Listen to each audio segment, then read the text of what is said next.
if you are producing a product, those are the example that we can actually use. Okay, but what if that the thing that you are going to commercialize is a process? Okay, so sometimes improvement of on the process can actually reduce the production cost as well as reduce the price of that product itself. Okay, for example, sometimes there would be an additional demand for something. Okay, let's take gardenia. Okay, roti gardenia tu as an example. Okay, you know when we have PKP earlier on, okay, suddenly the demand for gardenia bread is increasing. Okay, jadi when this happen, gardenia has to produce more bread in the same time period. Okay, so how they do that? Okay, anybody know?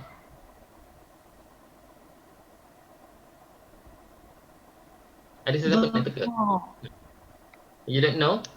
Yeah, maybe you don't know yet. Okay, but okay, at that time, Gardenia said firstly they are going to extend their production hour. Okay, contohnya kalau biasanya dia buat roti malam-malam, and then in the morning they are going to deliver the bread. Okay, this time around dia extend the production time. Okay, maybe dia extend the production sampai ke pagi ataupun sampai ke tengah hari, so that they can double the production. Okay, but that is a short-term solution. Okay, in the long run, they can either produce bread faster by making or by producing additional mill, okay, additional bread factory, or they can also find a faster way for the yeast to ferment bread, and then the bread can become gebu faster, okay, and then they can cook that bread faster. Maybe you see, if you try to take a look into Gardenia factory, you can Google the image. They have a very big oven, and then the bread is spiraling in the oven. Okay, um, to during they are spiraling inside the oven, okay, they will be cooked. Okay, and then their retention time inside the oven can be moderated, but of course they already have a very specific duration for the bread to be cooked. Now, try to imagine, let's say the duration for the bread to be cooked is 10 minutes. Okay, what if they can make the cooking faster down to 5 minutes? That way they can reduce the cooking time by half, and their production times can be twice as faster. So those are the things that they are going to venture into from what I've studied. Okay. And also because for the fermentation process is very difficult for them to modify. Okay, they're not going to venture into the GMO yeast for the fermentation, so they are going to improve on the cooking time. Additionally, you can also try to search for a research paper. They were trying to find the most optimum duration to cook pizza. Okay, so they are optimizing the temperature, time, as well as pressure for the oven. Okay, so that they can make the best pizza, the best cooked pizza in the shortest duration. Okay, that's also another exciting findings that I've read recently. Okay, and also an improvement on a product, we can also improve the quality as well as reliability, or we can also add additional value on that product. For example, previously we only have white bread. Okay, white bread is a normal common bread, but then we have wholemeal. Okay, and then we have bread with additional flavor like butterscotch. Okay, so those are the improvement on the uh, product that's already existed to improve the quality and the reliability as well as to penetrate additional market. Okay, why they produce wholemeal bread? Because some people has issue if they eat bread, they will get high blood sugar. Okay, so wholemeal bread is better for them. Okay, because it doesn't significantly increase the blood sugar. So those are the things that we can improve. Okay, processes, quality, reliability, and the product itself. Secondly, for R&D. Okay, in R&D we have short term and long term. So why does R&D can venture into the short term duration, or we have to go through a long-term R&D.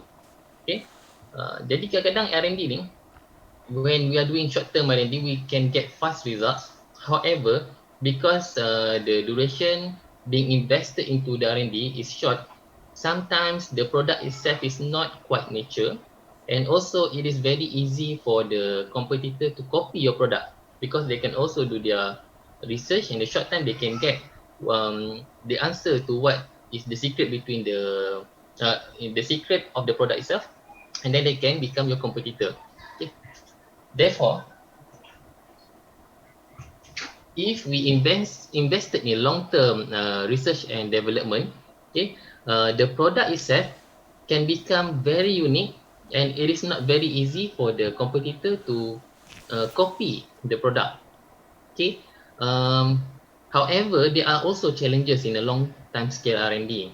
For example, when we develop an R&D for a long time, it incur a higher cost. Okay, because to do R&D, you have to have manpower, so you have to pay the salary of these people.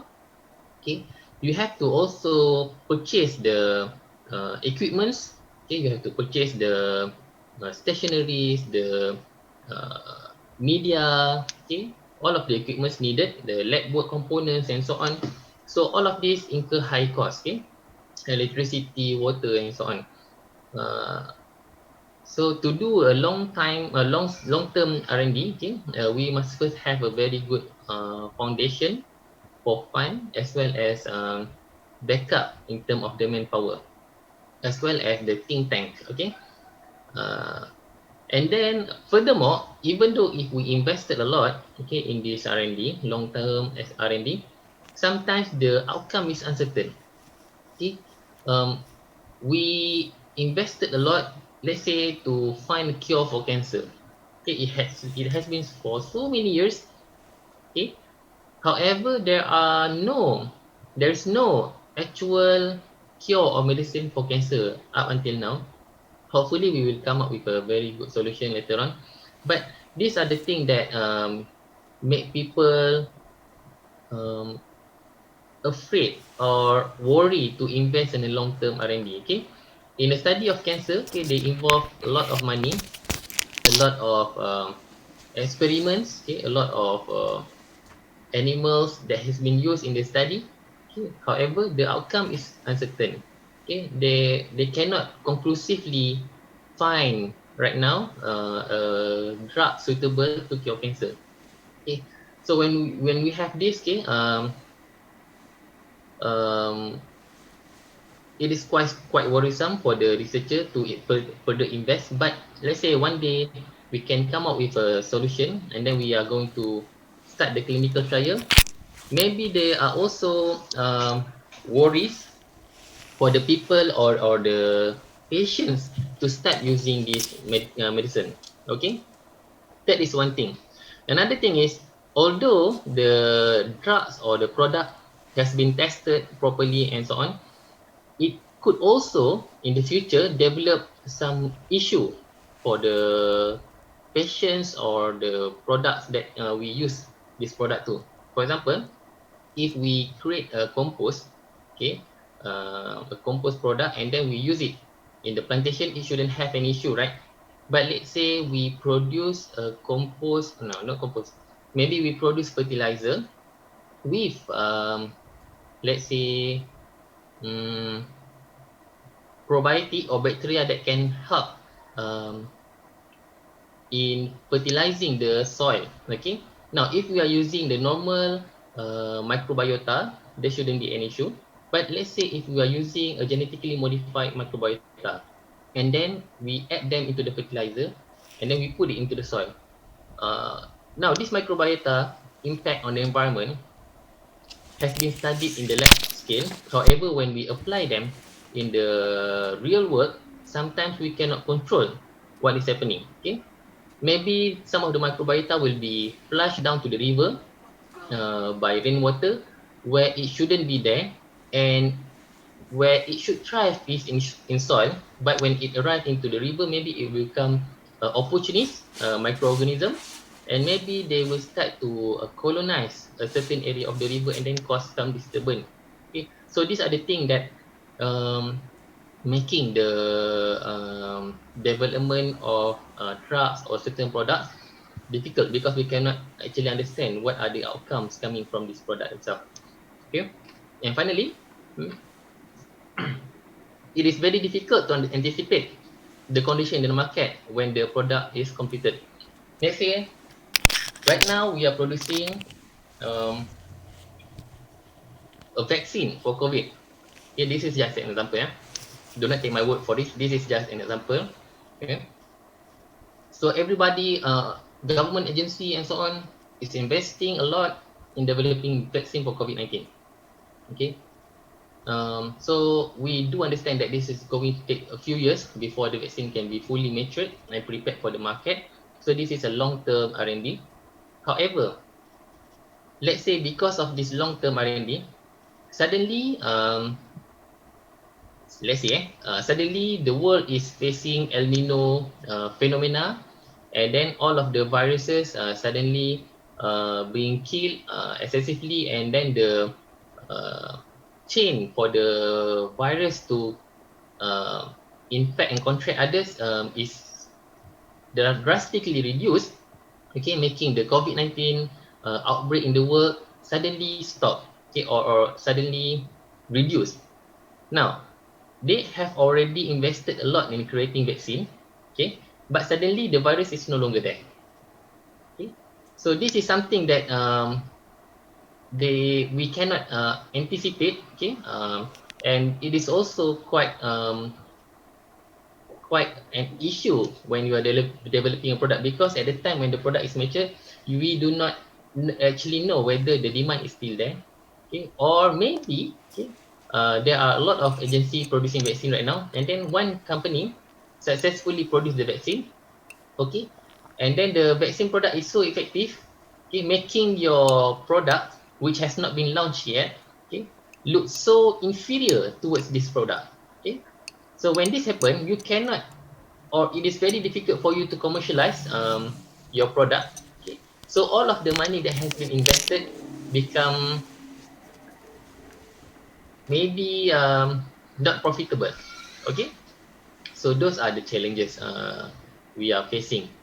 um, okay. However, if we successfully invested in R&D, and then our product can be commercialized, okay, the product themselves can be very, very unique.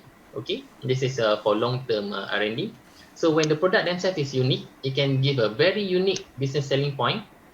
Okay, or if your product can be patented, okay, only you can commercialize your product. This is a very good opportunity for you to generate a lot of profit from this unique product.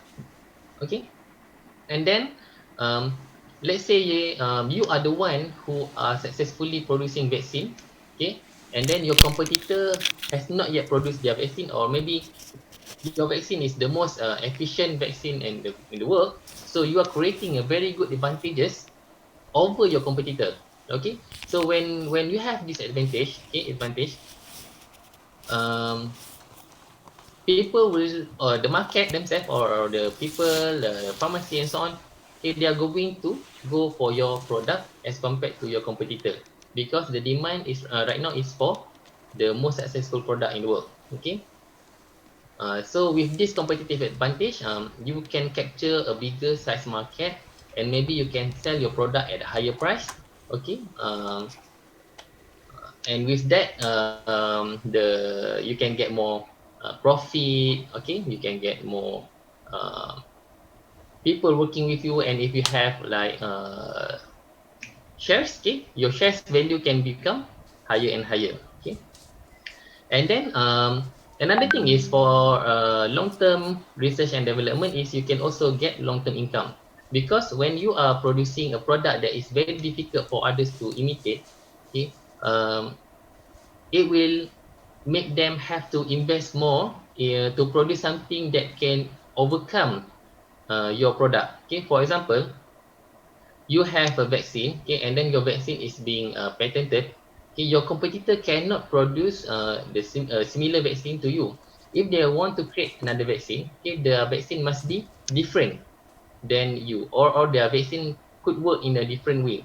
So for this thing to work, for them to generate income or profit, they must produce a vaccine that is working in a different way or a different type of vaccine, okay, and that would cost them additional research, additional R&D, okay, and for them to start generating income, they need for the R&D to be completed, okay, and then this would take a very long time. So during their development, okay, you can generate profit, okay, and this could be a very long term profit before you can start to get competitor. So you can either start to cover for your cost and then start generating profit before the competitor started to become your competitor, okay. And then sometimes when we are doing R&D, okay, we are going to find new products, okay. um, in the Department of Microbes, okay, Professor Shuhaimi previously, he created, he patented halal gel, okay. Uh, so his target actually is to produce halal capsule, halal cap plus, alright, halal cap plus is the name, okay. So he want to create halal capsule, you know medicine, ubat yang drugs yang you makan tu, okay, in the capsule form. So the drug is inside, then the capsule is outside. So Prof. Shuhaimi is creating the capsule for the external drugs, okay, and then he tried to commercialize it. However, it is not very easy for him to commercialize that product. But deriving from that research, okay, he found out that there are market for Tohira, which is the animal prebiotic, okay. So right now he is commercializing fish prebiotic, okay.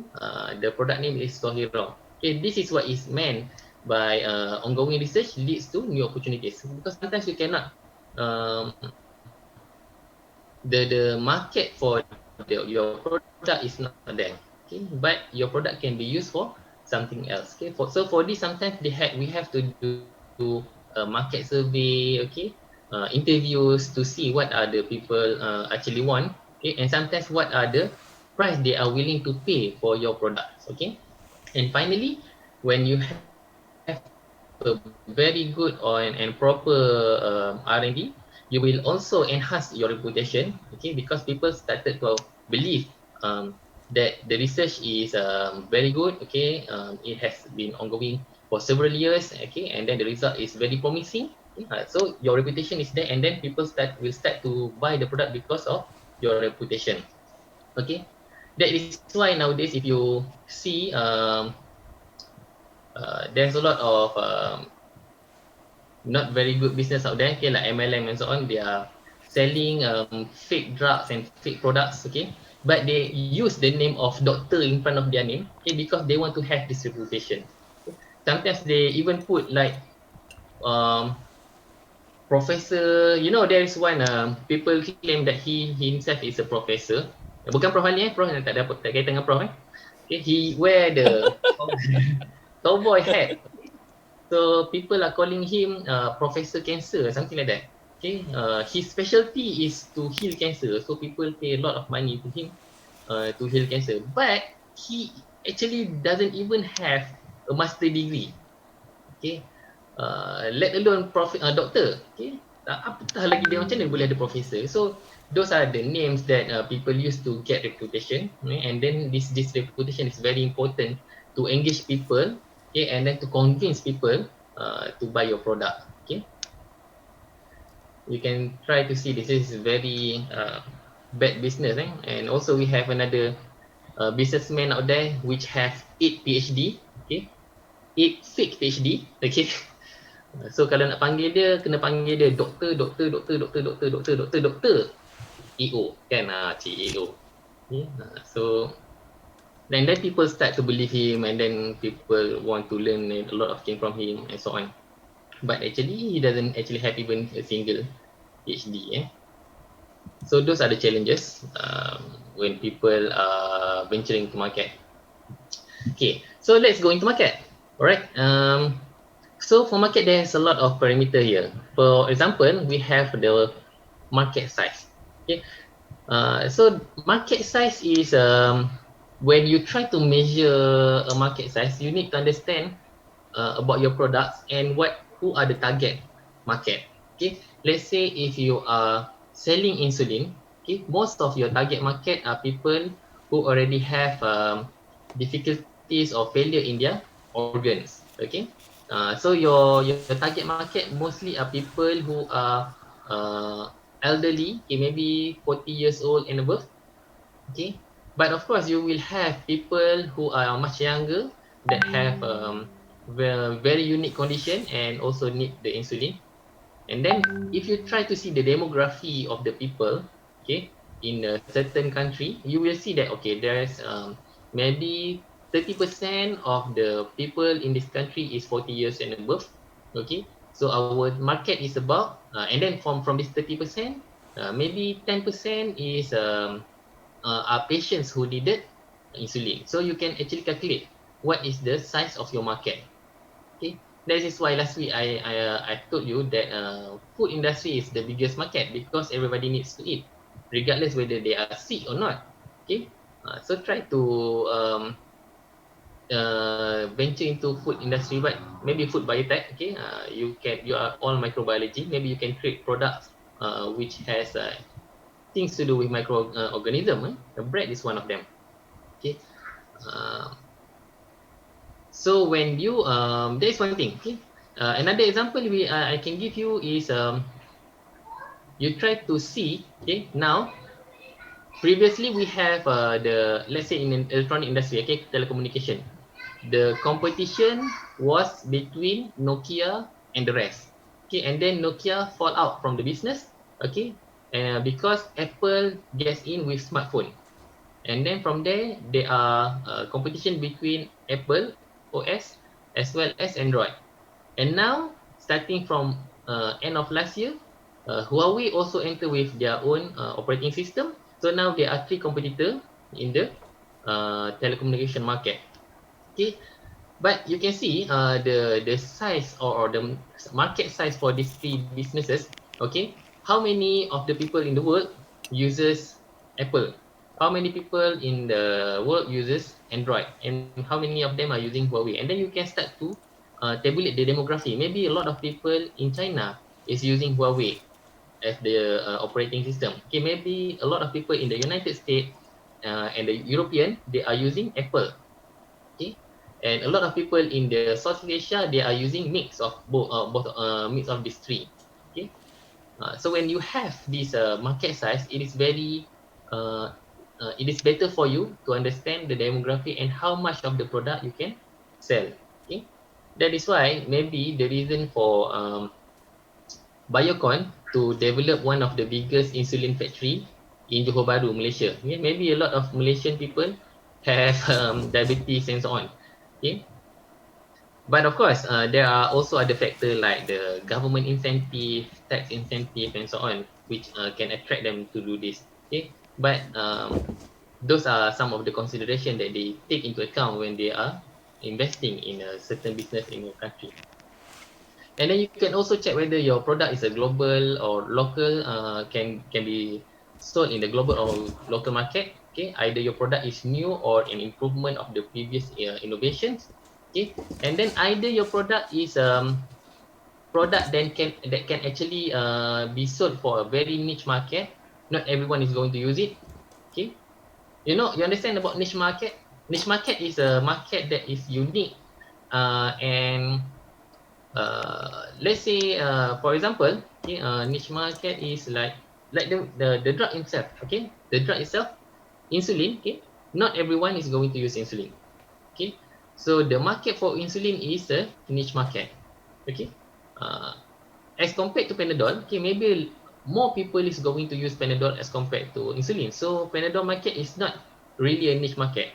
Okay, they can be a global market and so on. Okay, so for niche market, sometimes the price can be controlled. Okay, and the unit quantity can also be controlled. Therefore, the price could be higher. Okay, and then the prices also could be higher because the difficulties to produce the product, or also the product could be higher because they are controlling the selling of the products. Okay.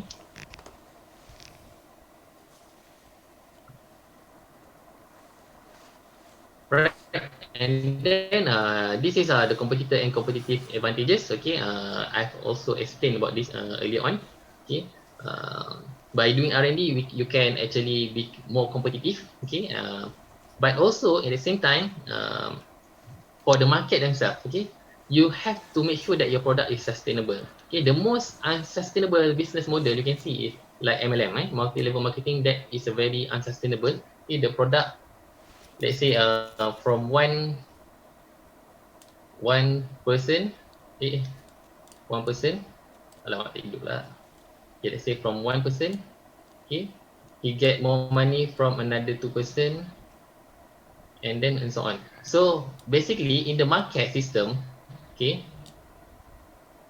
when the product is limited, okay, and the number of user is limited, okay, the product will finally arrive to an end. Okay, and then there will be, when everybody already got this product, okay, nobody will buy it anymore. The good example about this is, let's say, water filter system. Okay, so when everyone in Malaysia already got water filter system, okay, nobody will buy water filter system anymore. Okay, so all of the bioenergy product inside there, maybe you have activated carbon, you have like absorbent and so on, um, do not have market anymore except for the maintenance. Okay, so now when everybody already got the water filter system, okay, now the business is no longer for water filter system. The business is only for filter alone. Okay, so by studying the market, okay, you can actually make your product sustainable because you know what's next. Okay, now first you have to sell water filter, and after that you cannot sell water filter anymore because everybody already got water filter. So you can sell the filter for the maintenance of the product. Okay, and maybe in the future, okay, maybe you will understand that the lifespan of your water filter system is like 10 years maybe, and then you can start to project. Okay, in the between 0 to 5 years, okay, the business is about selling water filter. Between 5 to 10 years, the business is about um, selling the filter alone, okay, for maintenance. And after 10 to 15 years, the machine started to broken, and also at the same time you have to do the maintenance. Now here the business is about water filter and the filter system. Okay, so you can see how your market is going on. Okay, how do you actually plan for the future of your market and make sure that you are sustainable. Okay. And fourthly, it's about production. Okay, for the production of uh, biotechnology product. Okay, we must understand that to develop drugs. Okay, this, let's say you have already have a patent and then you want to commercialize it. Okay, the patent has already passed all of the clinical trial, FDA, and so on. Now you need to produce the product. So you have to invest on the capital expenditure. What is capital expenditure? Okay, when you need to buy building, okay, factory, let's say, this is when you need to purchase. You need the money to purchase this building. That is capital expenditure. And then you need to put machinery inside this building. That is capital expenditure. Okay, and then what else? You need to have a waste treatment system. That is capital expenditure. Okay, but when you need to run the system, okay, you need electricity. Okay, let's say this is the grid.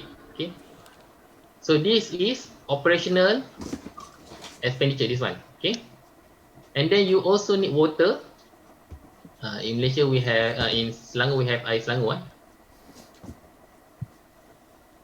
So this is operational expenditure, and then you have human, okay, working for your facility. Okay, to pay their salary, usually they are under manpower. Okay, But of course, for you to sustain them in this building, okay, maybe you have to prepare asrama, okay, you have to prepare restaurant and so on, okay, and then you have to pay for the foods and so on. So those are the operational expenditure. Okay, so these are the three components that are very important in the production of products in commercialization. Okay, for medical, oh sorry, for biotechnology product, usually the cost is much higher as compared to normal daily product like bread and so on. Okay, bread is a biotechnology product, but um, what trying to say, if you are producing drugs or medical suppliers and so on, okay, basically this is the capex and opex for this component are much more expensive, as well as for manpower, because you will need knowledge worker which have knowledge and maybe at least a degree holder and so on, okay, to be able to work in your factory. All right, and then these are just an example of a manufacturing process. You can read it, quite small. And finally, okay, we have to focus on the sales. Okay, usually for sales, we are going to focus on the sales strategy. Okay, you see previously, okay, people want to have physical shop. Physical shop, maybe you have to have a stall to sell fried banana. Okay, or maybe you have to have a shop unit in Alamanda to sell your smartphone. Okay, um, and also you can have like a grocery store, okay, like Giant or Tesco, to sell all of the kitchen products. Okay, but nowadays when we have COVID, everything, people do not want to go outside. People are being restricted from going outside. Okay, so people has to purchase them online. Okay, here is how the business started to become different. Okay, previously when people need to have stall, okay, to sell fried banana, now they can fry their banana at home, okay, and deliver it to your house by using motorbike. How is motorbike? Like this, okay, and then deliver it to your home. Okay, so they do not need to pay for the stall anymore. Okay, let's say they need to pay to the Majlis Panda for the stall. Okay, now if they cook at their home and then they deliver it to your home by using services, okay, like Grab or Foodpanda and so on, they can reduce their operational expenditure on the stall itself. Okay, now the product can become maybe cheaper. Okay, maybe cheaper, but they can also sell the product at the same price. Okay, and generate more profit if they want to do that. Okay, that's one thing. And also with the emergence of online apps, online shopping apps like Shopee, okay, Lazada, people do not need to go to shopping mall anymore to purchase products. Okay, let's say if you want to buy a smartphone, you do not need to go to Alamanda or IOI to see the phone and then purchase the phone, buy it there, pay your money there, and so on, and then bring back home. You can just order them online, and then they will be delivered to you by the delivery courier lah. Okay, so by doing this, the price of the product can actually be reduced because they do not need to pay for rental. Okay, or if they have the shop belongs to them, okay, they can maybe sell the shop so they can reduce their capital, okay, capital expenditure. Okay, and maybe because they have to pay for the salary of people to wait at the shop for you to come and buy it, now they do not need to pay for the manpower anymore. They can also reduce the price there, okay, and just operate from home. So this is why people are using different strategy to sell their products. Okay. However, for drugs, okay, luckily in Malaysia we still have a very good what do we call it? Monitoring system. Okay, the drugs can either be purchased from a pharmacy or you can get it from hospital only. Okay, we do not have like drugs being sold online. That is especially for controlled drug. Okay, that would be very very um, not moral, okay, and also you can get, if you get caught, okay, memang boleh masuk penjara lah, okay. So do not try to sell drugs online, drugs ubat bukan drugs yang satu lagi tu, okay. Ya, bukan dadah. Kan ada pula yang jual kan. Recently I've got a picture someone sent it to me. Gambar kopi kopi. So people call it mengopi, right? And then gambar teh. So nowadays people also call mengetih kan. Jom mengetih kan, jom mengopi kan.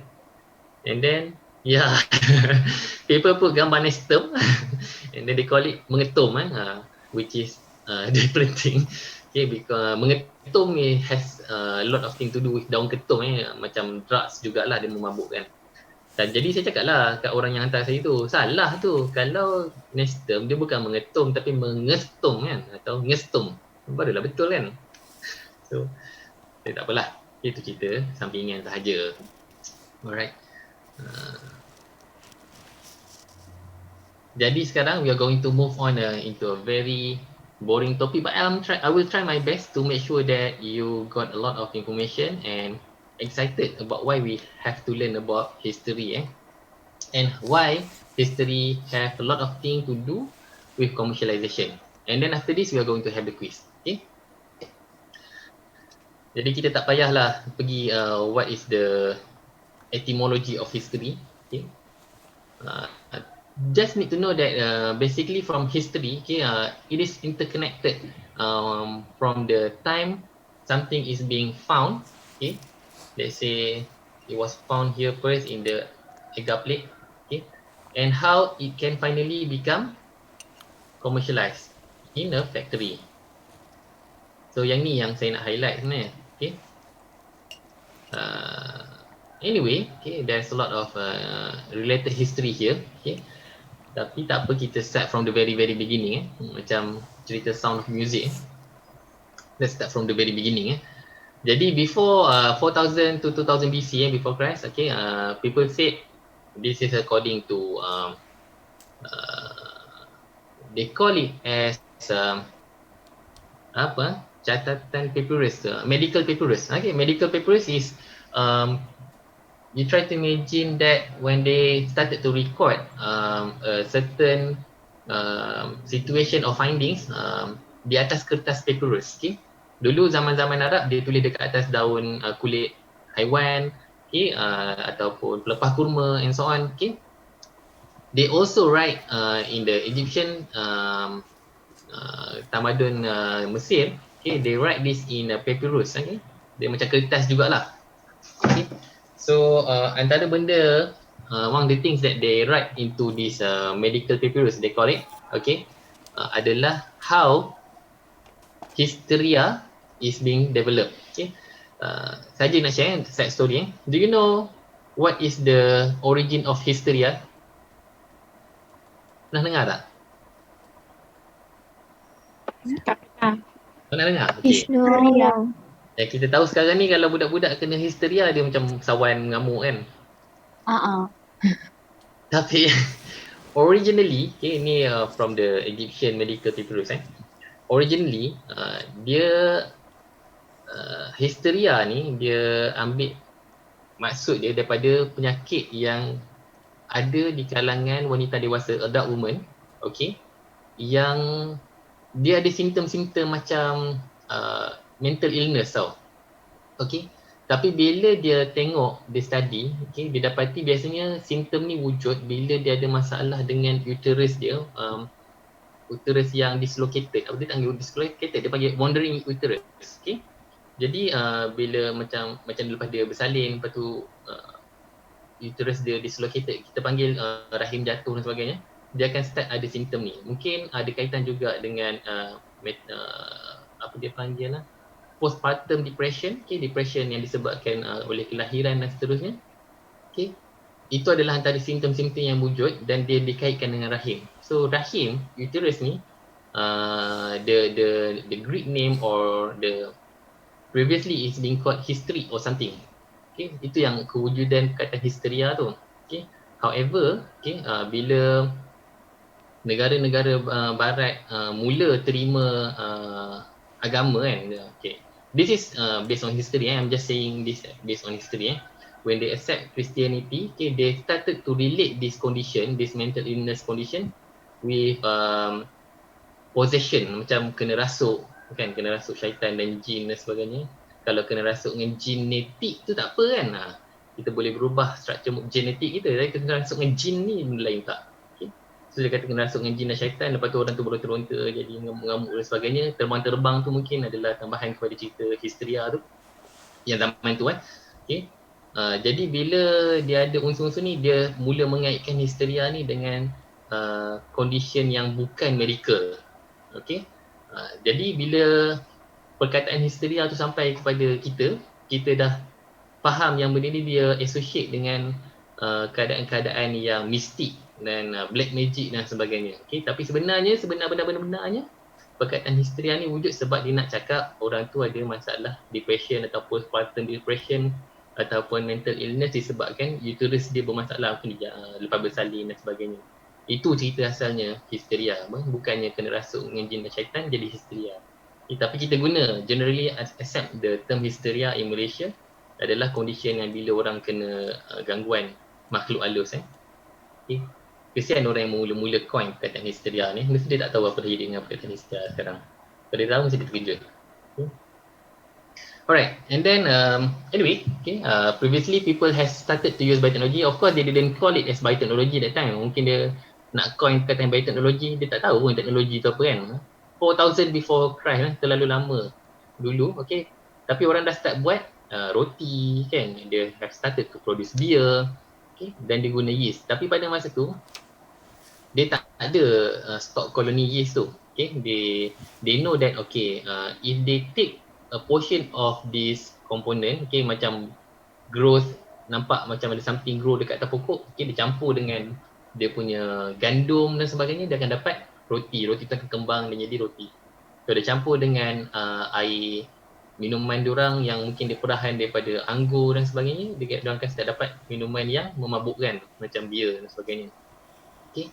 And then if they also add this into milk, okay, they can get cheese. Okay, and so on. So those are how they improve their foods, okay, by using biotechnology. Tapi dia tak panggil lah biotechnology masa tu. Okay. Masa saya kecil-kecil dulu ada banyak iklan-iklan menarik pasal benda-benda macam ni. Contohnya kalau iklan pasal cheese kan, dia seorang anak ni. Kamu mungkin familiar sekarang ni kan, yang ayah ada iklan Panadol kan. Ayah dia sakit, penat buat kerja semua, anak dia tepuk muka ayah kan. Ayah buatlah sesuatu kan. Ayah dia pun angguk-angguk kan. Okay. Tapi cerita pasal yang cheese saya dengar dulu kan, iklan kat TV, dia macam iklan Panadol tu lah. Okay. Ada seorang pengembara, dia berjalan, dia bawa susu dalam kantung beg kulit dia kan. Tiba-tiba dia sampai kat destinasi dia nak minum susu tu, dia tuang daripada kantung air dia tu, tergolek-golek keluar susu berketul-ketul kan. Itulah penemuan cheese contoh kan. Lepas tu dia buatlah iklan cheddar kan, iklan Cheesedale tu, Cheesedale. Kelakar agak iklan tu masa tu. Okay. Tapi saya je lah rasa kelakar sebab saya ingat iklan tu, kamu tak sempat tengok iklan tu. Alright. Pernah tengok. Sempat tengok Pernah. Iklan tu interesting kan. Macam lembu kan. Lembu minum susu kan. Lembu minum susu kan? Lembu tak minum susu, dia produce susu kan, dia minum air. Okay. Iklan lembu, iklan susu lembu.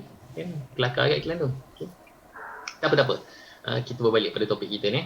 Jadi basically there's a lot of uses of biotechnology previously, okay, tapi later on kita start untuk study kenapa bila kita buat macam ni dia jadi macam ni. Okay. Alright, yang ni in 1322, okay, orang dah start buat dia bukan hybrid, dia just make sure dia cuba lahirkan anak kuda daripada breed kuda yang kuat-kuat. Okay. So basically ini lebih kurang macam dia panggil selective apa dia panggil selective insemination lah, lebih kurang macam tu. Okay. Sebab dia nak make sure that genetik yang kuat kuda ni boleh hasilkan boleh dapat anak kuda yang lebih kuat macam tu lah. Alright. Kat Malaysia pun kita pernah cuba buat dulu. Kita gabungkan antara lembu dengan seladang, kita dapat selembu. yang lebih besar badannya, tapi disebabkan genetik dia tak sama, tidak nombor kromosom dia tidak genap, dia tidak boleh membiak. Sama juga macam liger, lion tiger. Okay. Proceeding on, in 1675, kita Antonio van Leeuwenhoek discovered bacteria. Among microbiologists, this is a very interesting story. Macam mana Leeuwenhoek discover bacteria? Siapa nak cerita? Ada siapa-siapa ingat cerita dia? Dia buat mikroskop. Dia buat mikroskop. How? Sebenarnya dia tak jumpa mikroskop dulu. Dia jumpa magnifying glass dulu. Macam mana dia jumpa magnifying glass?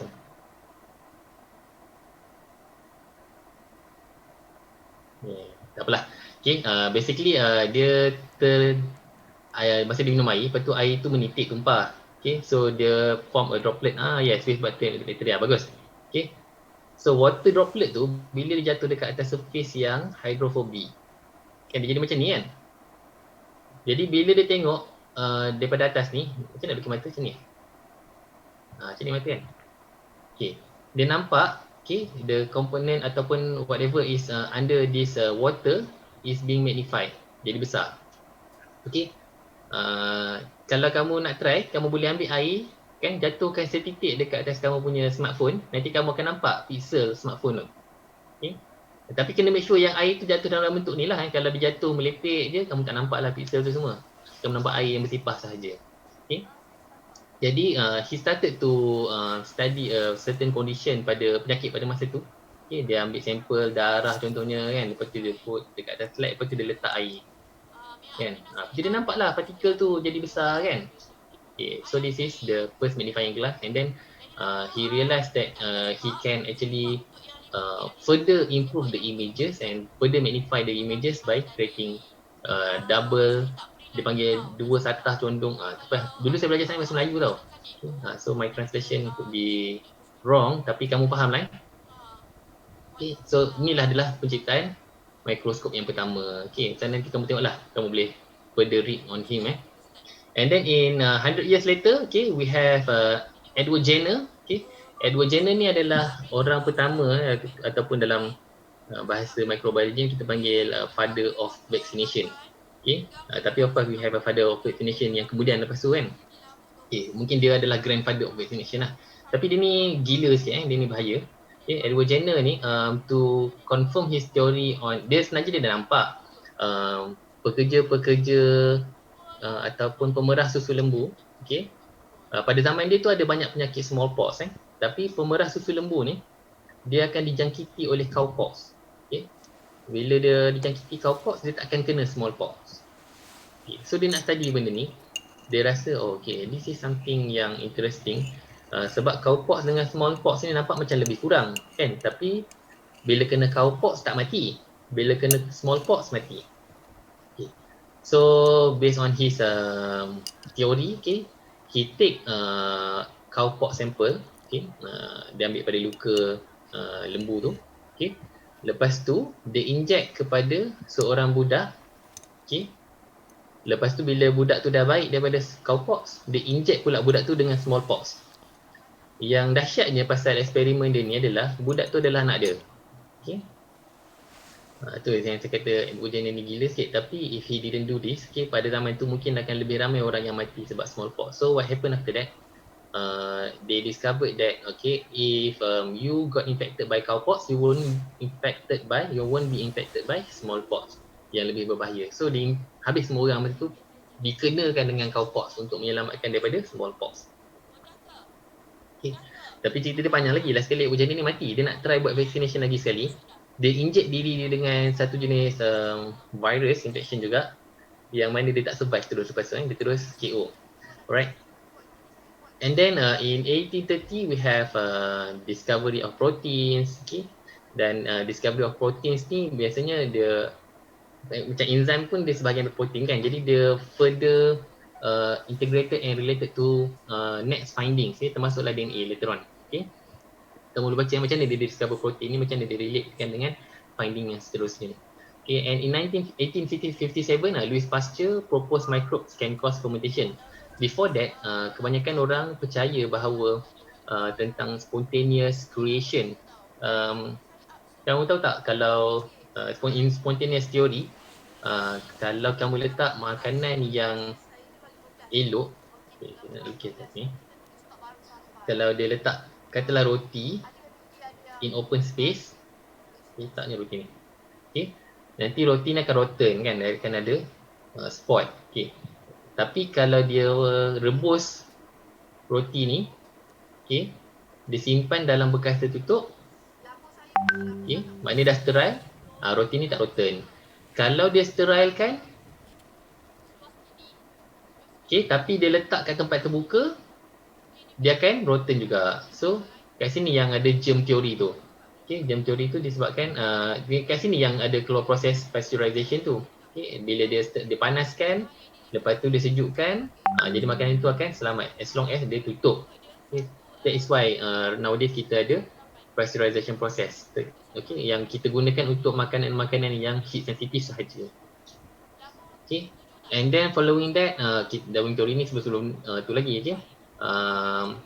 Tapi daripada Darwin theory ni kan dia kata satu being, one being is being apa dia panggil, evolve from another being. Mungkin ni dia punya idea lah, saya tak percaya sangat I do believe that God has created everything, okay, accordingly, okay. Tapi ni kita cerita pasal dia punya teori lah tapi ada tempat-tempat dia kenalah. Contohnya orang dia akan jadi orang je, orang dia takkan jadi monyet, takkan jadi orang orang takkan jadi monyet balik dan sebagainya. Tapi kalau pokok ni kita boleh hybrid kan. Contohnya ni pokok bunga matahari, ni pokok bunga apa, pokok mata kucing contohlah. Okay. So contoh saya tak tahu boleh hybrid ke tak. Dia boleh, contohnya dia boleh hybridkan pokok ni. Tapi kita ambil contoh yang lebih sesuai. Kita mungkin boleh ambil contoh jagung for instance kan. Dulu jagung dia bukannya cantik, penuh dia punya gigi jagung tu dekat batang jagung tu. Okay. Dulu jagung-jagung ni dia kecil, kurus, okay, dan gigi-gigi dia ni tak rapat-rapat. So when they started to hybrid the corn, okay, campur jagung ni digabungkan dengan jagung satu lagi, dia jadi besar. Jagung ni gabung jagung satu lagi, dia jadi penuh dia punya biji-biji jagung dia. Okay? And then if they also hybrid it with another corn, jagung tu jadi lebih manis dan sebagainya. Alright. So those are in the hybrid theory for plant breeders yang dia guna untuk hasilkan produk yang lebih baik. In this case, cotton. So pada masa tu per acre dia dapat sikit je cotton. Bila dia dah hybridkan pokok kapas tu, per acre dia dapat lagi banyak kapas. Jadi dia boleh produce lebih banyak cloth kan, especially during winters. Dia boleh hasilkan cloth yang lebih tebal dan sebagainya untuk kegunaan orang. Alright, and then farmers started to inoculate field with nitrogen fixing bacteria, Nitrosomonas, Nitrobacter dan sebagainya to improve yields. Okay, pada masa tu they started to already understand that some microorganism, if they exist in the soil, okay, they can help with the growth of the plants. Okay, tapi dia tak betul-betul understand lagi pada masa tu apa benda yang microbe ni buat untuk bantu pokok tu. Okay, so pokok tu katalah besar ni, kan, bila dia tambah dengan microorganism, Nitrosomonas ke apa, pokok tu jadi besar, contohnya lah. Okay. Alright, and then William James Beal produced first experimental corn hybrid in their laboratory. Okay, yang ni adalah develop, ini in the future ni kita akan ada kaitan dengan Henry Wallace. Henry Wallace ni nama yang kamu akan realise sangat famous, kita explain. Okay. Tapi yang mula-mula started to produce corn hybrid adalah William James Beal. Okay, dia buat dalam lab. Okay. And later on kita akan tengok. Just take notes that bila it was found between 1870s to 1890s. Nanti tengok bila dia dikomersialkan. Okay, ni ada teknik untuk staining dan identifying bakteria. Lepas tu ada centrifuge. Okay, and then Alexander Fleming discovered chromatin. Okay, rod-like structure inside the cell nucleus electron known as chromosome. Ni see from the discovery of microscope, Antonio van Leeuwenhoek, Fleming guna mikroskop tu untuk tengok ke dalam sel. Kat sini dia discover chromatin. Okay. Dan ingat William James Bell ni dia first produce corn hybrid. Okay, nanti kemudian dia akan digunakan untuk commercial Okay, yang ni in 90s, okay, dia start guna fruit flies Drosophila melanogaster. Okay, dia start to use this flies sebab flies ni kan kita pun tahu dia sangat cepat membiak kan, dia jadi larvae terus jadi flies kan. Dalam seminggu tu dah habis dah mature dah semua. Jadi digunakan untuk gabungkan, dia tengok antara lalat A yang ada karakter tertentu kan. Mungkin satu mata dia gabungkan pula dengan lalat yang mata merah, lepas tu digabungkan pula dengan lalat mata biru contohnya kan. Contohlah. Lepas tu dia dapat offspring lalat yang mata biru merah contohnya. Contohlah kan. Okay. So he was using the Drosophila. The name of the researcher was Gregor Mendel, if I'm not mistaken. Yeah, Gregor Mendel. Okay. Lepas tu they started to coin the term immunology bila ni develop daripada study Edward Jenner. Edward Jenner recorded his findings, lepas tu orang further study and then they coin the term immunology. Okay. And then based on the hybrid study and also Mendel study, okay, they further understood about genetics and then they coined the term genetics. Okay. And then okay, yang ni adalah Oswald Ross. They started to identify bahawa ada certain virus yang boleh cause cancer. Okay, jadi dia cuba test try lagi ambil sampel daripada tikus yang ada karsinoma, sarkoma, if I'm not mistaken. Okay. And then dia ambil sampel daripada virus yang kena sarkoma ni, dia letak sampel sel tu ke dalam tikus yang sihat, and then tikus yang sihat tu start develop sarkoma juga. Jadi yang ni lepas tu dia identify bahawa ada organism yang lagi kecil daripada virus, daripada bakteria yang boleh menyebabkan kanser. Tak lama lepas tu dia orang akan start study, then finally dia akan jumpalah virus ni. Okay. And then in 1940s bacteria was first used to treat sewage. Yang ni maybe you have heard about this during your secondary study. Pernah dengar tak filter, trickling filter? Pernah dengar? Apa filter doktor? Tak dengar. Apa? Trickling filter ni. Oh, tak pernah. Tak pernah? Oh, mungkin dah terkeluar pada silibus pengajian. Trickling filter ni dulu sewage water dia treat kan. Dia buat dekat dalam kolam. Okay. Lepas tu dekat dalam kolam ni ada satu macam spray lah. So sewage water ni will be sprayed into this pool. Kat dalam pool ni ada banyak batu kan. Okay, kat batu ni ada microorganism. Okay, so microorganism ni akan ambil pollutants ataupun nutrients daripada sewage ni. Lepas tu air bersih akan keluar. Tak adalah bersih sangat, tapi bersih lah daripada masa dia masuk. So this is trickling filter. Okay. In Malaysia we do not use this system anymore. Alright, and then okay, now in 1915, okay, they started to identify ataupun discover phages or bacterial viruses. Okay. Yang ni subsequent daripada study by Ross ni lah, Oswald Ross ni. Okay. Then in 1928, ini antara finding yang sangat penting. Okay. Penicillin is discovered as antibiotic. Okay. by Alexander Fleming. So Alexander Fleming ni mostly people tahulah cerita dia adalah seorang saintis yang sangat tak apa dia panggil, tak kemas lah. He's quite messy and his lab is always messy as well. Okay. So from that incident, okay, masa dia tertinggalkan salah satu daripada eksperimen dia, Streptococcus, okay, one of his other culture which is a fungus, which is identified as Penicillium, okay, terjatuh dekat atas Streptomyces punya plate. Lepas tu dia develop satu clear zone. So kamu boleh tengok lah, microbiology belajar benda ni. Okay, so dia ada fungus punya clear zone. Lepas tu bakteria tu macam takut-takut je nak grow kat situ kan. Dia menjauhi daripada fungus ni. Okay, jadi dia start to further study on this, and then he discovered that penicillin. Okay, the penicillium name initially was identified as Penicillium rubrum. Okay, and then penicillium, it was renamed as Penicillium rotatum, and now we call it as Penicillium rubens. Okay, jadi kalau kamu nak, salah satu daripada industri yang sangat flourish pada masa ni adalah development of penicillin. Okay, take a note, this is in 1928. Nanti kita tengok bila dia dikomersialkan. Yang cerita pasal William James ni tadi pun kan, kita belum lagi cerita bila dia punya jagung ni dikomersialkan, daripada 1870.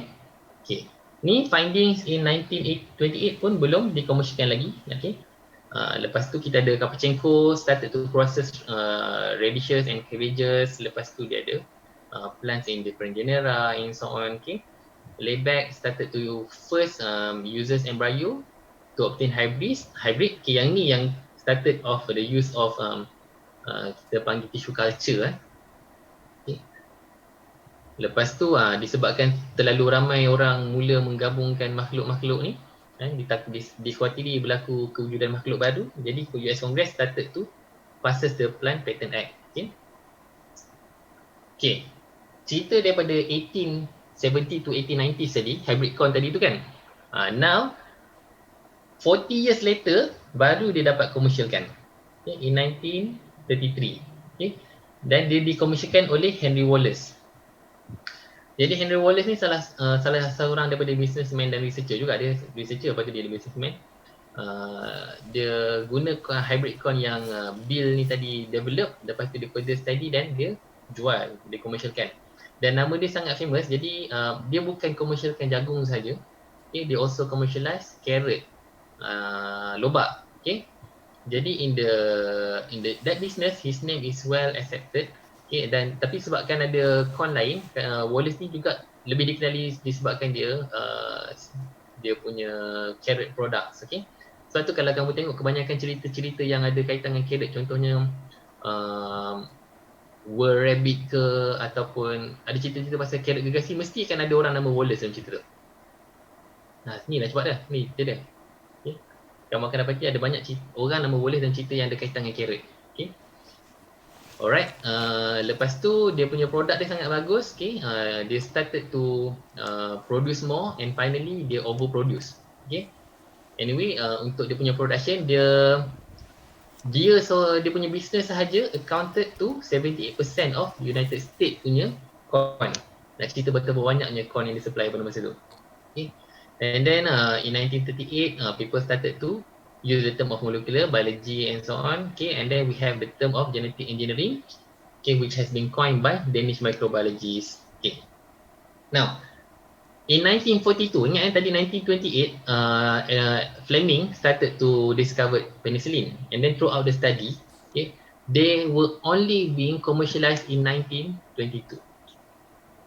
See, 18 years later. 18 14. Okay. 14 years later baru dia dapat komersialkan. Sebab the development of the penicillin themselves adalah mudah, tapi to purify and mass produce the penicillin is not that easy. Jadi bila dia nak produce penicillin, pada awalnya dia adalah solid state fermentation ataupun solid state fermentation maknanya dia dry fermentation. Okay. So for dry fermentation, it is very difficult for you to extract dia punya active ingredient. Okay. So they have to convert it into liquid fermentation. Jadi ini yang menyebabkan dia jadi complicated. Okay. So converting from solid fermentation into liquid fermentation is very difficult. So when they finally successfully did this, okay, they can only mass produce the penicillin. So the first company who mass produce and sell penicillin is Merck. Merck ni sangat famous. Kita nak beli chemical sekarang pun beli mostly ada Merck juga. But the most successful penicillin selling company is Pfizer. Pfizer yang Prof Ali cerita jual ubat sakit pinggang. Sakit pinggang pula. Ubat sakit jantung. Ubat apa Prof? Pfizer ni? Lipitor untuk orang yang ada masalah lipid kot. Okay. Alright. Anyway, firstly it's being commercialized by Merck, and then Pfizer came in, but Pfizer is the biggest dealer ataupun producer untuk penicillin nowadays. And then after that, okay, from the discovery of protein, okay, earlier on, okay, and then they further study, lepas tu dia jumpalah, okay, DNA. Dan dia proof kan bahawa DNA ni adalah material yang bawa genetic information. So every prove this theory, and then after that Walkman ni jangan tersasa dengan Walkman. Walkman ni dulu dengar radio dan kaset.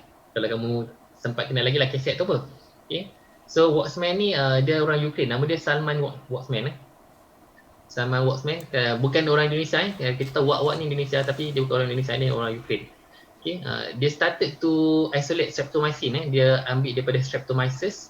Okay, if I'm not mistaken, Streptomyces griseus. Okay, jadi dia realize in the plate culture, okay, Streptomyces griseus ni dia akan create clear zone. So kalau di pandangan atas untuk petri dish, dia letak Streptomyces griseus kat sini, lepas tu semua bakteria lain tak akan grow. Sama juga case macam penicillin tadi. Okay, but this one is for bacteria, specifically Streptomyces.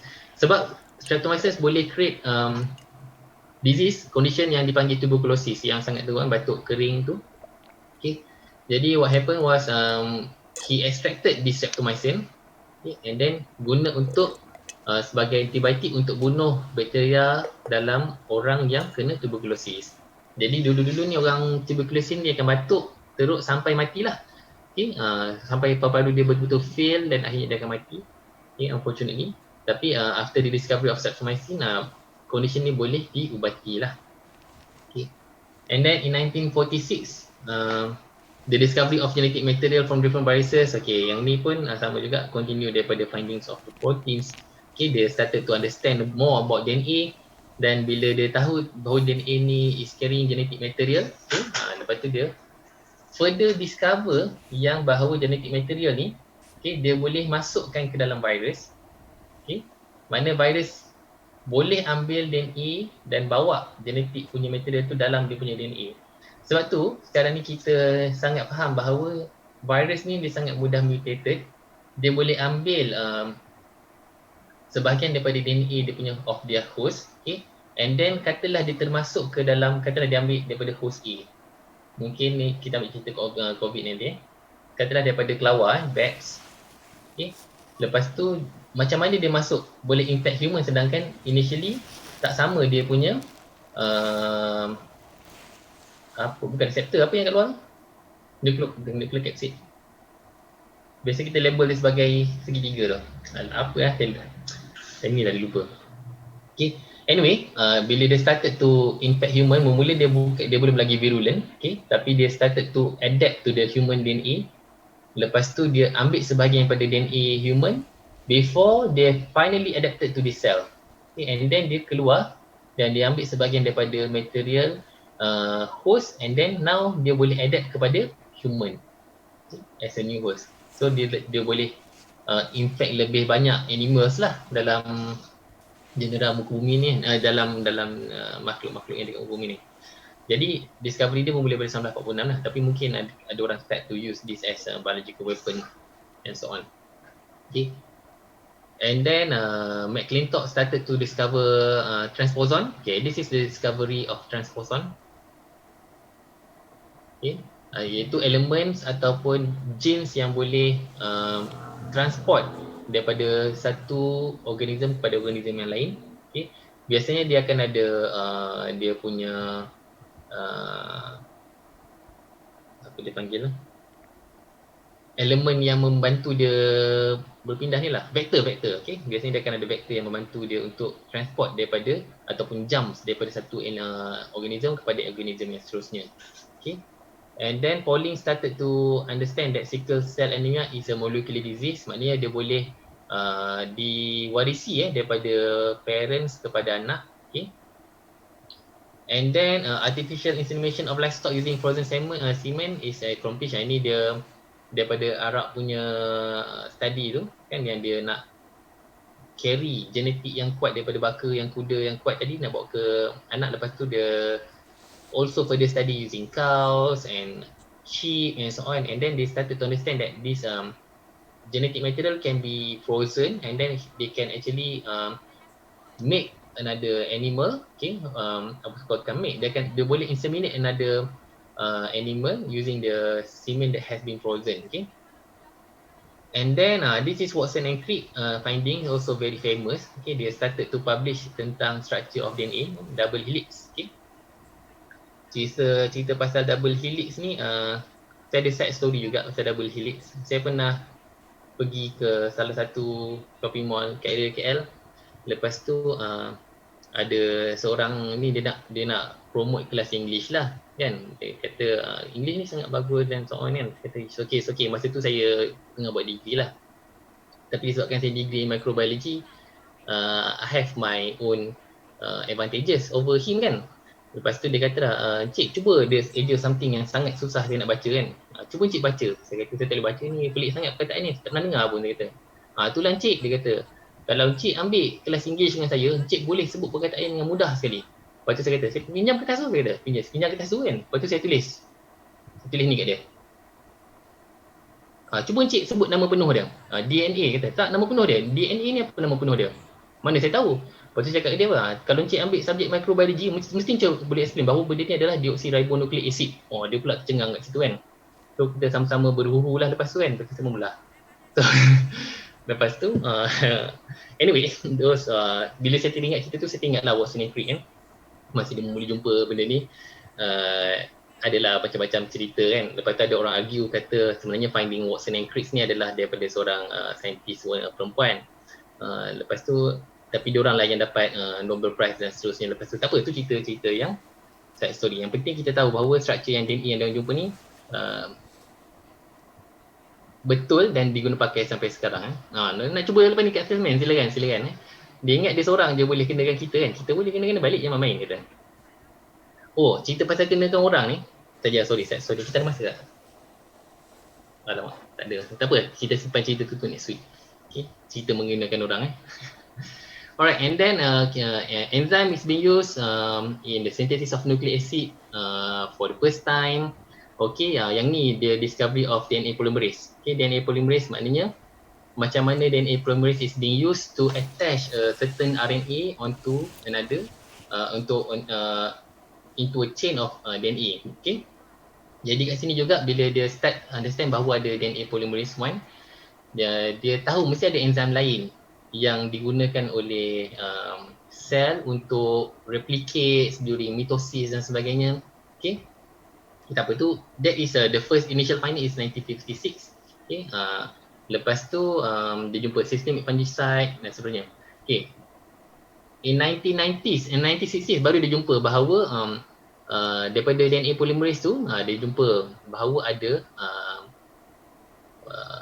restriction enzyme. Okay, daripada restriction enzyme ni dia guna untuk hybrid DNA dengan RNA molecules. Lepas tu dia discover pasal messenger RNA kan. Kita ada tRNA, rRNA, mRNA. Okay, lepas tu kat sini lah dia start to genetically fuse DNA of several being, walaupun dia dah ada protokol ataupun restriction pada masa tu bahawa dia tak boleh fuse a certain DNA.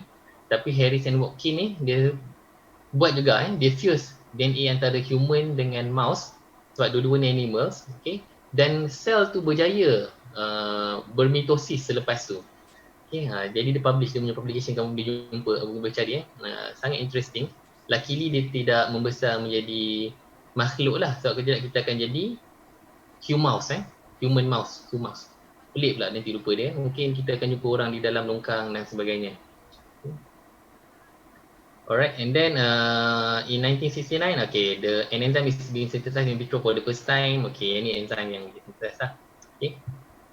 Lepas tu, okay, 1970s, ni baru dia discover RE, restriction enzyme yang boleh cut dan splice material. Yang ni yang membawa pada sekarang ni, kalau kamu pernah dengar teknologi CRISPR. Okay, mana mouse saya? CRISPR Yang ni adalah dia macam DNA engineer. Okay, dia boleh insert whatever code that they want, then the DNA to be, and then this machine can actually construct the DNA for you.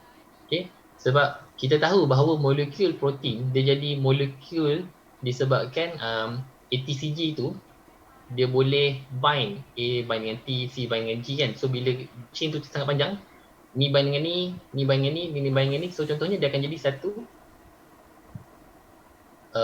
molekul yang mungkin boleh react dengan molekul yang lain, contohnya enzim. So kamu boleh guna untuk fabricate this kind of protein. Mungkin dia enzim, mungkin dia whatever it is lah. Jadi guna mesin ni sekarang ni sangat canggih. Dulu-dulu kita tak boleh nak engineer biological being, sekarang dah boleh. Okay. And then in 1971 first complete synthesis of a gene. Okay. Lepas tu kita ada identification of DNA composition in humans. Okay. Lepas tu ni yang dia kata as if macam dia cuba confirmkan teori punya Darwin punya teori lah. Okay, yang human ni further evolve daripada monkey. I didn't believe that.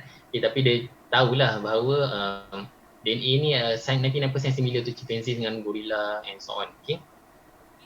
Lepas tu ni adalah dua orang, Stanley Cohen and Herbert Boyer, finally perfected the techniques to cut and paste DNA using RNA analysis. Lepas tu dia boleh produce new DNA in bacteria. Yang ni yang dia start buat transformation of DNA dalam microorganism. Tapi masa ni dia belum guna plasmid lagi. Masa ni dia just genetically cut the DNA, masukkan DNA baru. Lepas tu benda tu berlaku dalam bakteria tu je. Dia tak pakai lagi plasmid dan juga vektor macam virus dan sebagainya. Okay.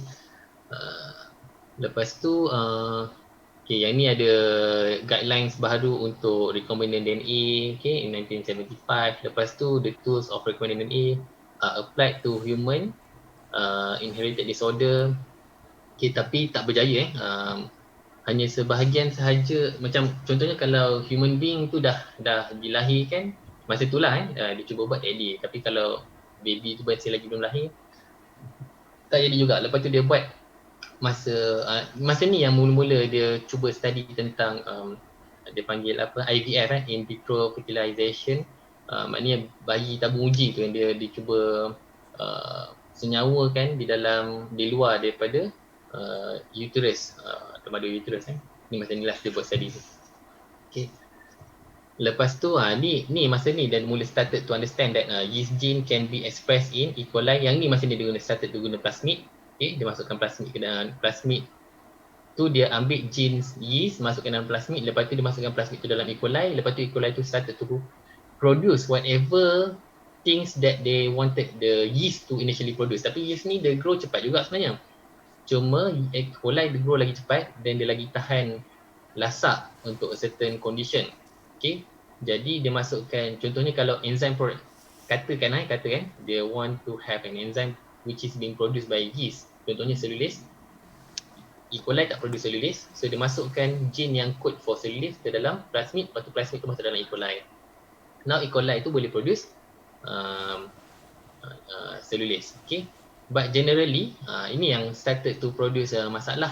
Okay, contohnya yeast biasanya dia tak akan survive kat dalam sewage water, ataupun mungkin dia tak akan grow dekat pokok. Tapi you can find E. coli dalam soil. Yeast, you can also find yeast in soil, tapi bukan yeast yang produce cellulase. Okay, tapi katalah you started to find katalah E. coli yang started to yang boleh produce cellulase ni terlepas. Okay, dan dia memang commonly ada dalam soil. Lepas tu dia thrive kat situ, dia hidup, dia survive. Lepas tu dia started to infect trees. Okay, now you have to understand kenapa kita kena guna kompos ataupun baja yang tak ada bakteria-bakteria daripada sewage. Sebab sebenarnya E. coli dia boleh being transmitted dalam pokok. Okay, dia bukan hidup dalam orang je. Dia boleh being transmitted dalam pokok tanpa infect pokok tu mula-mula. Lepas tu dia akan resides dalam fruits. Sebab dalam fruits ni ada sugars, kan, dia akan hidup sini. Dekat pokok ni tak ada isu lah kalau E. coli ni hidup. Tapi kalau human ambil makan, ni adalah coliform dan juga bakteria yang boleh menyebabkan GI disease. So orang makan, so orang sekarang yang kena penyakit tu. Yang kedua adalah dia asal-asal dia memang tak ada masalah kat sini. Tapi bila dia start to produce cellulase enzyme, okay, they started to degrade the cellulose inside this tree. Lepas tu pokok ni tumbang, tak pasal-pasal kan. Jadi boleh menyebabkan masalah dekat farms yang produce fruits dan sebagainya. Okay. Lepas tu sequence of DNA pair in 1976 as well. Lepas tu they started to have National Institute for Health Recombinant and Advisory Committee. Okay. Lepas tu dia started to study about expression of human gene in bacteria. Yang ni pun bahaya juga. Okay. Kita ada masa, saya try cepat sikit. High level structure of virus started to be identified. Lepas tu dia also understand about human growth hormone, lagi GH for human. Dia synthesize, lepas tu boleh apply pada human yang ada masalah growth contohnya. Okay. Lepas tu dia started to found genetically engineered product, okay, macam corn product ataupun oat ataupun gandum. They started to use genetically modified punya gandum. Lepas tu dia further process the product and sell it or commercialize it. Okay, tapi kat sini Monsanto mula wujud. Monsanto ni adalah satu company yang produce GMO. Okay, lepas tu dia jual produk dia ni dalam market yang sangat limited. Dan kalau dia jumpa, katalah dia jual corn dia jual corn, orang beli corn, jagung, benih jagung, tanam, lepas tu harvest, lepas tu habis. Tak boleh. Kalau nak tanam lagi, kena beli lagi dengan dia. Tapi katalah dia jumpa DNA tu dekat jagung, pokok ladang jagung sebelah, kan, dia transmitted by transposon yang saya cerita awal tadi, yang jumping genes tu. Ladang sebelah tu boleh kena saman dengan Monsanto. Sebab dia kata macam mana you boleh ada genetik yang unik yang kita simpan ni kan.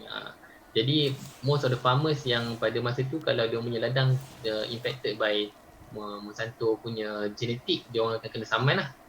Dan ini adalah salah satu cara macam mana Monsanto bunuh ataupun kill the businesses of farmers pada masa tu pun. Sampailah in 1990s ada someone yang berjaya sue balik Monsanto sebab dia kata macam mana dia nak control DNA ni, bukannya dia yang pergi ambil DNA itu masukkan dalam pupuk dia dan sebagainya kan. Jadi sama menyaman tu, dan orang tu mempunyai funding yang sangat bagus untuk defend dia punya case, dan akhirnya dia berjaya. Dan Monsanto pun gagal dalam bisnes tu. Lepas tu dia kena blacklist teruk. Dan Monsanto merge dengan another company. Now the name of the company is Bayer. Kamu boleh tengok Bayer. Saya tak cakap Bayer ni tak bagus, dia cakap ada Monsanto je kat dalam tu. Okay. Lepas tu in 1980s, okay, ni ada microbe oil spill. Okay, ni case dengan Exxon hari tu. Lama dah hari tu macam baru je berlaku. Okay, lepas tu macam-macam cara dia cuba guna untuk absorb balik oil yang dah tumpah ni. Antaranya yang diguna pada masa tu adalah bulu pelepah, feather of chicken kan. Bila diorang ambil ayam untuk dimakan, they remove the feather. Jadi dia tengok burung-burung yang dekat tepi pantai yang kena oil spill tu, semua melekat. Feather diorang melekat dengan oil dan diorang mati disebabkan dia tak boleh nak terbang balik dan diorang lemas disebabkan oil tu. So what they did after that adalah dia guna feather ni untuk absorb semua oil ni. But at the same time, dia juga develop satu microbe yang boleh degrade oil ni kepada oil ni mula-mula carbon chain dia panjang tau. So apa bakteria boleh buat adalah dia potong jadi pendek. Bila jadi pendek, lagi cepat oil dia boleh degrade. Okay. So those are the findings in 1980s. Okay, lepas tu ada first commercial protein sequencer. Lepas tu kita ada recombinant DNA vaccine. Okay. Lepas tu the first biotech drug approved by FDA, Food and Drug Association, ni human insulin produced genetically produced in GMO. Okay, so before that, okay, insulin dihasilkan oleh sama ada cow ataupun porcine. Okay, jadi apa dia buat adalah dia extract insulin daripada this animal. Okay, lepas tu dia apply kat orang. Ada beberapa isu lah kat situ. Contohnya yang pertama, dia punya aktiviti sangat rendah. Insulin tu punya efficacy sangat rendah, dia tak sangat berkesan. Okay. Sehinggalah dia orang berjaya masukkan human DNA ke dalam bakteria. Lepas tu bakteria tu produce insulin, dan insulin yang dihasilkan sangat good, sangat aktiviti dia sangat tinggi dan dia sangat efisien dalam bertindak balas dengan human sample lah pada masa tu. Lepas tu dia commercialkan. Okay. Lepas tu PCR technique is being developed and also conceived at the moment in 1983. Okay. Lepas tu kita ada DNA fingerprinting technique is being developed. Yang ni adalah teknik yang kita pakai sampai sekarang. Maknanya kita identify orang pakai DNA fingerprinting. Microbiology student semua tahu, so saya tak perlu further explain apa DNA fingerprinting ni. Okay. Lepas tu in 1985 dia started to found the genetic marker untuk kidney diseases as well as cystic fibrosis. Okay. Lepas tu genetic fingerprint masa ni pertama kali digunakan sebagai evidence dalam courtroom. Tapi nowadays DNA fingerprinting can also be challenge. Yang ni pun adalah current biotechnology punya current issue yang kamu sepatutnya tahu. Sebab dia kata kadang-kadang DNA fingerprinting ni boleh di-fabricate. Okay. Tak apa, the details on that tu boleh baca lah. Yang kita missing dekat 1985 ni Prof Ali punya yang DNA fingerprinting ni dia boleh di-use as supplementary evidence, not the main evidence. Yes. Yelah, maknanya kalau dia dia only evidence dia pada masa tu cuma DNA fingerprinting, dia boleh kena challenge. Betul bro? Betul? Okay. Cuma yang miss dekat 1985 ni adalah Prof Ali found the serbuk santan. Kau kena powder. Betul lah, kena masukkan. Nanti kita masukkan bro. Okay. Alright, and then in 1986, okay, first recommended vaccine to human. This is for virus infection, hepatitis B. Lepas tu anti-cancer drugs, okay, interferons. Okay. Yang ni bukan anti-cancer drug, dia tak adalah fully anti-cancer. Kita guna interferon IF ni untuk partially mitigate the cancer effect. Lepas tu ada transgenic plant tobacco. Yang ni case outdated sekarang sangat famous. Dia publish dekat Nature, dia kata Malaysia tak ada state healthcare.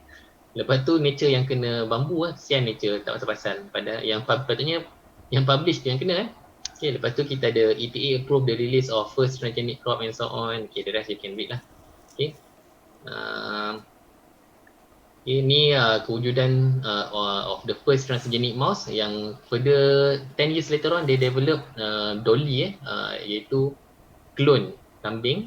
Okay. Saya rasa kita tak ada masa kita move forward, so kejap lagi kita nak buat ni Kahoot. Okay, Kimax, okay, ni tak ada sangat. The first transgenic dairy cow, okay, yang ni adalah lembu yang menghasilkan lebih banyak susu, okay, tapi untuk infant, bukan untuk human. Okay, tak apa, moving forward, nowadays we have, last year kita ada orang yang, ada researcher yang started to produce burger, tapi dia adalah daripada bakteria punya excretion ataupun production of the bacteria itself. Tapi burger tu dia rasa macam daging. Okay, tapi dia bukan daging, dia adalah bakteria punya produk. Okay, dia macam fermentation of a bacteria. Dan just recently kita ada researcher yang berjaya buat milk. Okay, dan milk tu sama juga daripada fermentation, dia bukannya daripada lembu. Jadi sebenarnya benda findings ni sangat penting sebab industri susu, industri tenusu juga adalah satu industri yang sangat cruel. Contohnya cows, they are being hurt and then when they got pregnant, okay, dan lahirkan anak tu, the cattle is being separated from the mother because they wanted the milk untuk dijual. So kalau anak lembu ni minum susu tu, nanti susu tu habislah.